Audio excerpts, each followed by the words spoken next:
The budget clubbers. Sam and Jay were standing outside Club Glow, the kind of place where the drinks cost more than their entire dinner budget.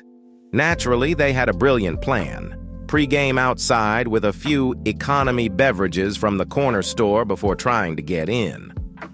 "Look, Jay, this is genius," Sam said, cracking open a can of the cheapest beer imaginable. "Why pay $12 for one drink inside when we can hydrate right here for two?" Jay took a sip of his lukewarm drink and grimaced. "Hydrate? This stuff tastes like regret and aluminum."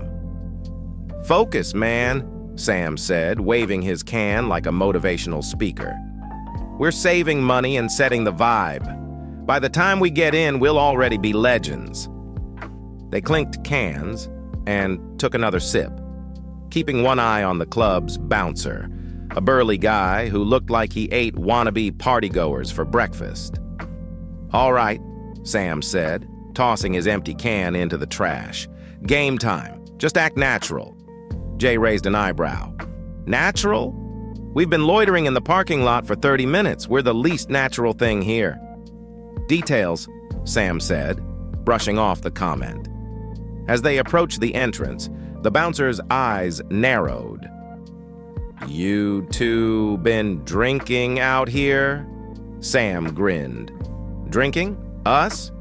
Nah, we're just hydrated enthusiasts." Jay, sensing this wasn't going well, chimed in. "We wanted to be at peak energy for the dance floor. Respect the vibe." The bouncer looked at them like they were a bad punchline. "No outside drinks, and definitely no freeloaders. Covers $30. "30?" Jay's voice cracked. "That's like 2 weeks of groceries." Sam wasn't giving up.